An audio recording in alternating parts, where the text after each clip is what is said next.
What's going on, guys? Welcome back to my channel. So the other day I read an incredible stat. It said that we spend 13 hours a day looking at a screen. Now when I read this I thought that can't be true. Like we sleep 8 hours a day, we're only awake for 16 hours. How can we spend 80% of our lives looking at a screen?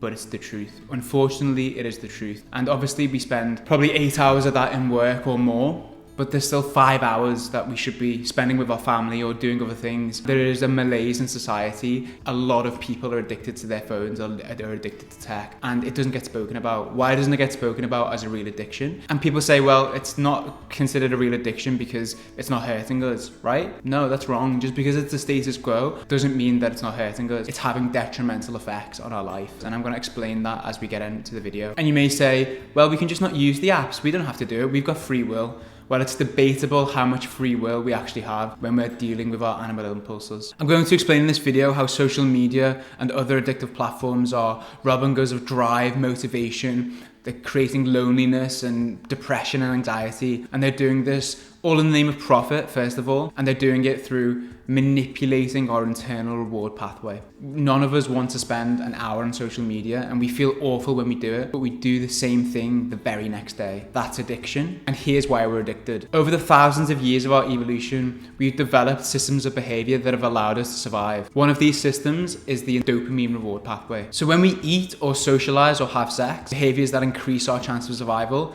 we release dopamine because dopamine feels good and it tells our body, okay, next time this behavior comes about, we're gonna do it because it feels good. And that reinforces the behavior, and that's allowed us to survive. But dopamine is not just released when we get a reward, it is released in anticipation of the reward as well. So it plays a role in the motivation to seek out and get a reward. Now, how social media uses this is, if you see a thumbnail and it's a thumbnail that you're interested in, say you're interested in boxing and you see a thumbnail of like Tyson Fury, you're gonna release dopamine because you're gonna anticipate when you watch that video, you're going to feel good. It's gonna be like interesting, gonna be a knockout. So when you see the thumbnail, you already released the dopamine. But here's the trick.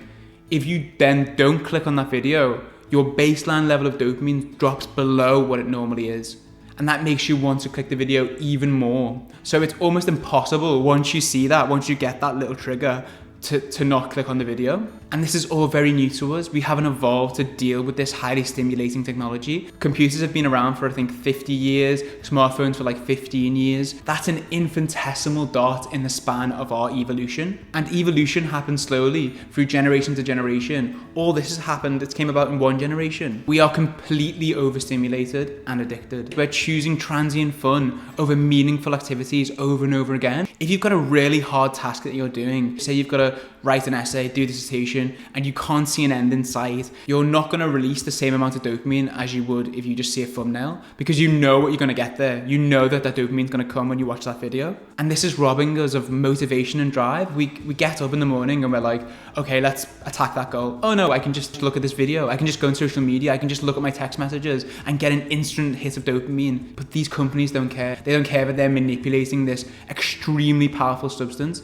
the neuromodulator that's involved in all addiction. They're using it against us. And what for? For profit? Apps like TikTok employ the brightest minds to write algorithms that make us addicted. How fucked is that? Do these programmers even comprehend the damage they're doing? And the bosses that are, pushing the narrative, some would say it's avaricious. I would say sadistic. Okay, I'm going to give you £100,000 a year. Develop an algorithm that's going to make everyone addicted. Okay, great, yeah. And they're like, okay. And no one speaks about it because it's the status quo. Everyone uses social media. You may think sadistic, bloody hell, that's a bit strong, Oliver. Just because we're using these apps doesn't mean we're not happy. Well, that's where you'd be absolutely wrong. There's this kind of notion that, it's bringing us closer together. It's not. In the words of Johann Hari, we are the loneliest generation that's ever been. There was a survey done that asked, how many close friends have you got that you can rely on? The most common answer used to be 5. The most common answer today is 0. That's the most common answer. And if you didn't know, acute loneliness is a killer. We've evolved to be in tribes, to be around people. If we're lonely, if we escape from our tribe, we're out in the open, we can get hunted, we can die, and therefore it has a very real impact on our well-being, on our health. Why in this time of unprecedented connectivity to anyone in the world through social media are we lonely?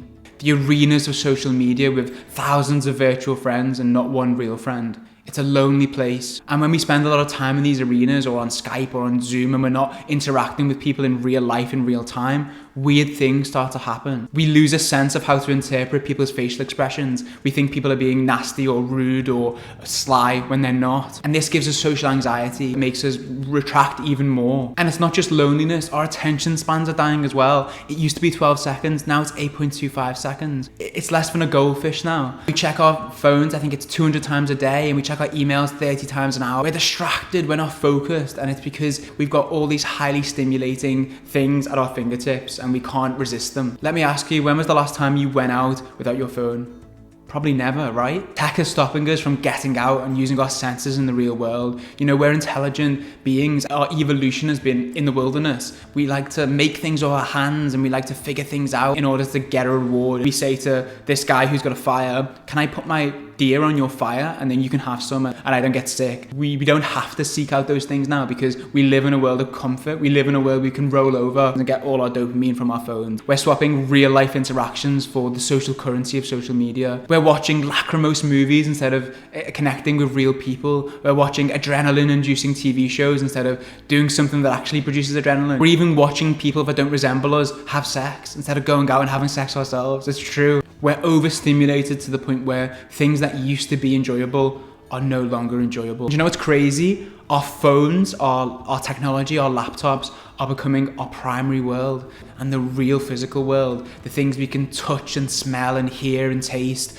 they're becoming our ancillary world, and that's messed up. That's not how we've evolved. Everything comes through a screen. It's not natural. It's suffocating us. It feels constricting. But we must fight against this. And you know, it's not going to be easy. As I've said before, we're fighting against our human impulse here. We want to seek out the highest reward whilst conserving the most energy. And that's what these apps are providing us. And you know, another thing that, you know, spending most of our time on the phone is doing, it's making us not take risks because we've got it easy. How you get to the place where you want to is by getting on the other side of fear. It's by taking risks, and being consumed in our phones is stopping us from living and taking these risks. We're missing out on life. The chances of being here is this figure. Now here's what we can do to drastically cut down our tech use. Number one, stop having conversations, full-blown conversations via text message. If you want to have a conversation, meet up with the person. If that's inaccessible, at least do a FaceTime. And if they live in the same country, say they live like 3 hours away, make an effort, go and see them on the weekend. Number two, dopamine detoxing. This has absolutely changed my life. It's been revolutionary. What it is basically getting up in the morning and not going on any kind of tech or anything that releases high amounts of dopamine for at least the first hour or two of your day. You've got a bit of cortisol in the morning, you've got a bit of stress, probably when you used to wake up and to be like animals about. So if you meditate to try and like calm yourself, to get rid of the cortisol, and you're dopamine free, your brain is alert and you're calm, that's the most conducive to get some good work done. Number three, get an app blocker. You're not cheating. You haven't failed if you get an app blocker. Number four, make conscious decisions to not overstimulate yourself. What I do personally is I only watch like 1 or 2 TV shows a year. Recently, I watched Euphoria, and before that, I watched Normal People, and I absolutely love both of them. I got fully invested. It was like kind of like a big part of my life when I watched them, and I know that that wouldn't have happened if I watched 10 shows this year. I wouldn't have been invested. I wouldn't have enjoyed it as much. Number five, maybe the most important one, pay attention to the present moment. Don't be absent-minded, because when you're absent-minded and you're distracted and you're unfocused, you'll just go into these apps and you won't realize, and then 20 minutes later you'll be like, why am I on this? Ask yourself these 3 questions throughout your day. Do I actually want to be doing this right now?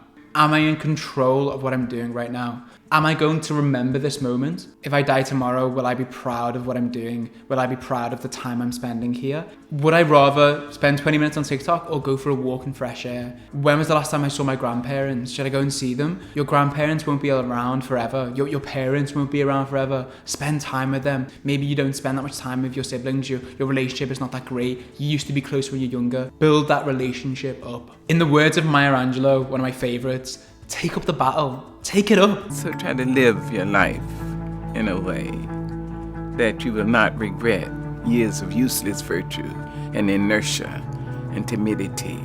Take up the battle. Take it up.